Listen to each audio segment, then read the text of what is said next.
Hello friends, it's Concord and 9th release day, and I'm super excited to be here with you to share a card that I created using the new Sweet Stems bundle. I think you're going to love this bundle as much as I do, so let's get right to it. So the Sweet Stems bundle consists of 3 products. A stencil set, and this stencil set contains 4 stencils. Here's number 1, number 2, number 3, and number 4, so a 4-part stencil. Then you have the Sweet Stems stamp, which includes sentiments like "Hey friend," "Lovely thing," "Friend like you," "Good day," "To have a," "It's a," and a little flower center. Then you have the Sweet Stems die set. Now this is really exciting because it includes a cover plate die. You have strip sentiment dies that cut out your sentiments from the stamp. You have the die to cut out "Hey friend," and you also have a stem, some leaves, 2 different flower sizes, and the flower center, so you can create your own flowers.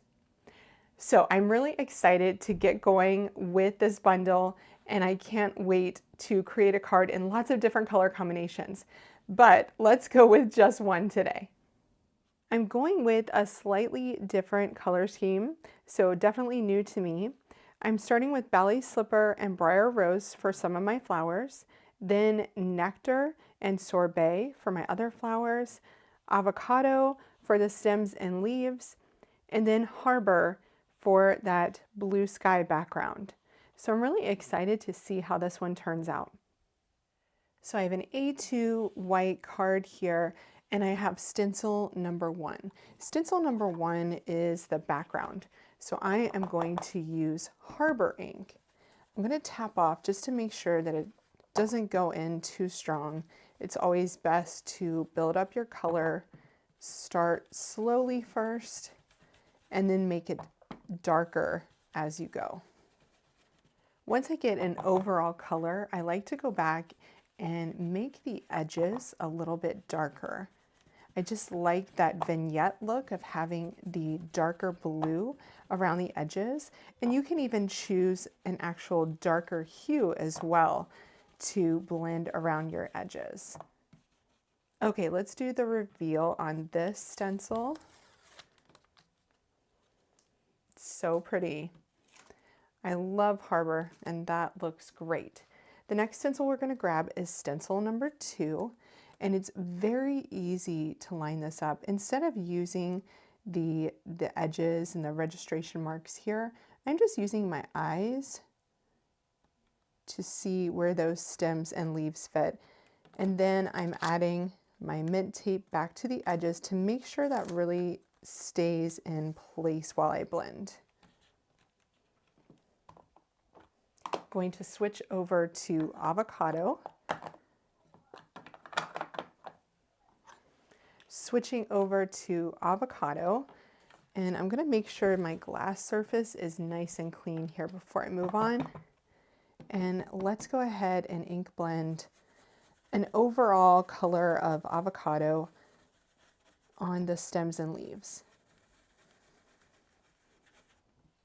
Now I added a pretty light color to the base here, so I can go back and add a little bit of the darker areas on the tops of the leaves, just so there's a little bit of color variation.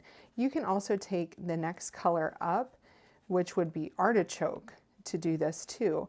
But if you only have a few inks, you can certainly use the same inks to get some shading here. There we go. Let's do the reveal on this one. Gorgeous. Okay, here we have stencil number 3. Again, really easy to line up visually just by seeing where the edges of those flowers lie from what you've already blended. I want to do some of my flowers in Nectar and some of them in Ballet Slipper. So I'm grabbing my orange blending brush. I'm masking off here with some mint tape, and I'm going to start with Nectar.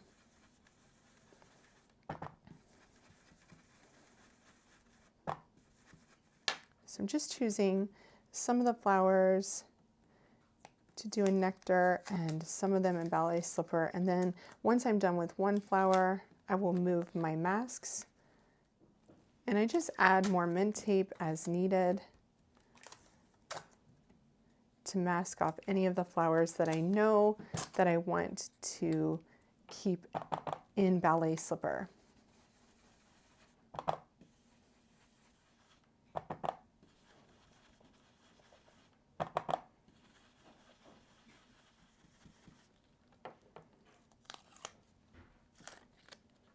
Okay, now that I have my Nectar flowers, I'm going to just give the stencil a good wipe and switch over to Ballet Slipper. This is a really light pink, so I'm just going to give my brush a good wipe off on my chamois just to get any pink off that I had on there before. Then I can mask off the flowers that I've already done in Nectar.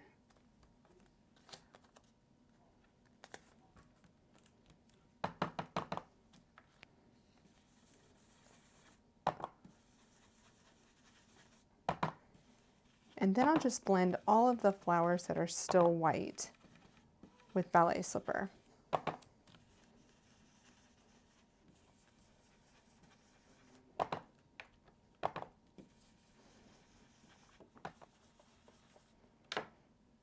Okay, so I think I have all the flowers covered. Let's just do the reveal on these, and then we can move to the flower centers.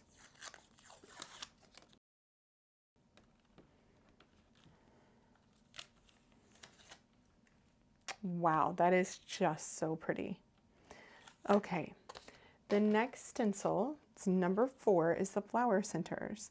And for this one, it's easy to use the registration marks to line up on the edges of your card. And you'll see here that the bottom edges of these flower centers go off of your card. I'm still going to keep this in place. And what's nice is that you can see all the way through to the color so that you know which flowers you need to color what in the center. So I'm going to start again with the Nectar flowers. I'm going to cover all of my Ballet Slipper flowers and just using the same tape here. So for the Nectar flowers, we're going to use Sorbet for the center. Now I don't want to go in too heavy here, so I am going to tap off on my glass.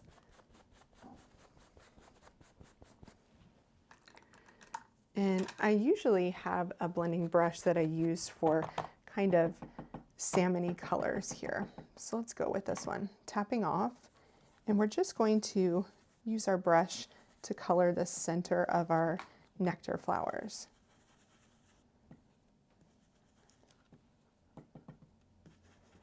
You don't have to go too heavy on any of these to make them look really beautiful. Okay, so now that those are done, I'm just going to do a quick wipe off of the stencil just so that Sorbet ink doesn't get onto my pink flowers. And then I'm going to grab BRIAR Rose. And this is going to go in the center of my Ballet Slipper flowers. So I'm going to cover up my Nectar and Sorbet flowers. Now, you can choose to color your flowers in just one colorway, so that would make it a little bit faster. You wouldn't have to really do any masking off that way. But I just thought it was interesting to combine 2 different colors here. I'm going to wipe off my glass and tap off my BRIAR Rose so that it doesn't go in too heavy.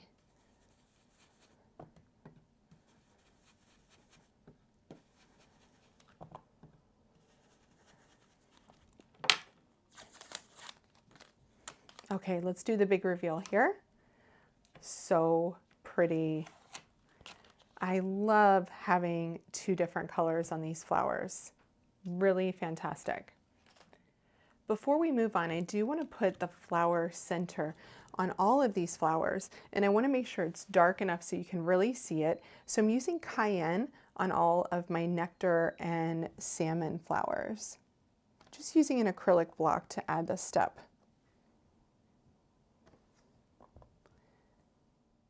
For the ballet slipper and briar rose flowers, I'm going to use fig for those flower centers to make that dark enough to stand out.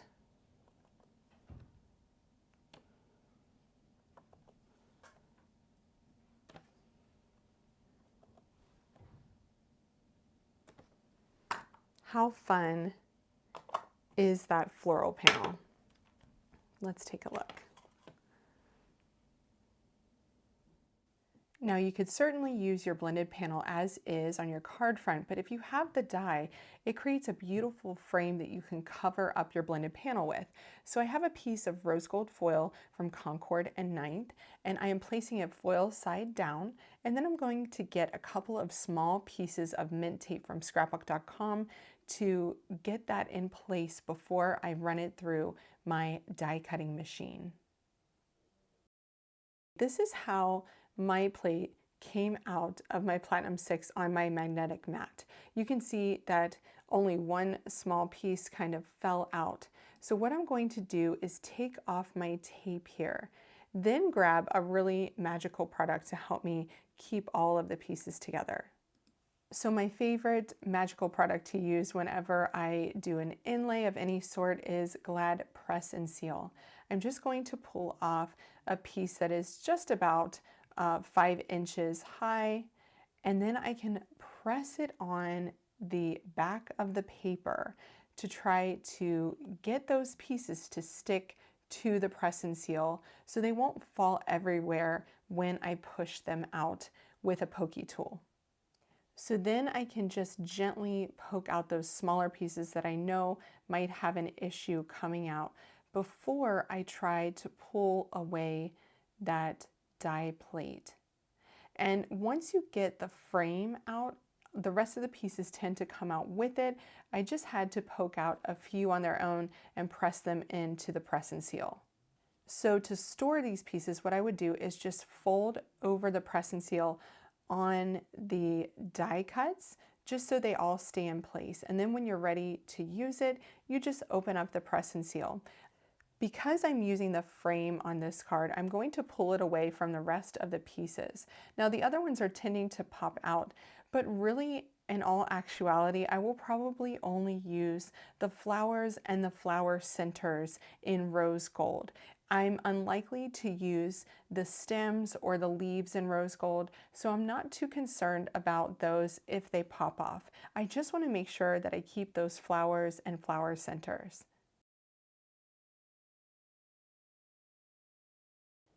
Next, I'm going to add a lot of Artis craft glue from scrapbook.com to the back of my frame. Now I'm just doing very small dots here and using the smallest tip on my glue because I don't want any glue to seep out on the card front. Once I get all that glue in place, I want to make sure I have it flipped the right way around, and I will lay it very gently on top of my blended panel. Now I'm going to stand it up to make sure that I have those edges just right, make sure my corners line up properly before I really press that down onto the blended panel. I am going to use the sentiment Hey Friend, but I haven't decided if I want to use it in Sorbet or if I want to use it in Briar Rose. So I'm going to stamp it twice on this piece of white cardstock. So here it is in Sorbet. I'm going to give that one extra stamp just to make sure that image is really nice and crisp. I do love Sorbet, but let's clean off our stamp and try it again in Briar Rose. To make this really easy, I'm just going to flip the paper around so that I can stamp it on the opposite side of the paper. I used the coordinating die to cut out both sentiments, and you can really see here how much warmer the Sorbet Hey Friend is. I really like just the way it looks against the rose gold foiled cardstock, so we're going to go with that one. Before I adhere my sentiment down, I am going to adhere my panel to an A2 folded card base made with Neenah Solar White cardstock. And then I will cover my Hey Friend sentiment in 1mm foam adhesive from scrapbook.com to pop that up onto my card front. Just having that small lift from the 1mm foam adhesive really makes it look great on the card front. To finish the card, I've grabbed some Harbor enamel dots, and I'm just going to place about 5 or 6 in the harbor areas of my card front. This just adds a different texture and a little bit more interest, and I love the way that it looks. And there is my completed Sweet Stems card. A little bit of ink blending, a little bit of die cutting and stamping. You get so many fun techniques with one bundle. Thanks so much for watching as I used the Sweet Stems bundle to create this beautiful, colorful, and foiled card. I really love this bundle. There are so many different card possibilities in this one. Whether you just use the stencils, you just use the die cuts, or a combination of both. Be sure to check out the entire February release from Concord 9th, including the Sweet Stems bundle, at the link in my video description below. Happy creating! Don't forget to hit the thumbs up and subscribe, and thanks so much for watching, friends.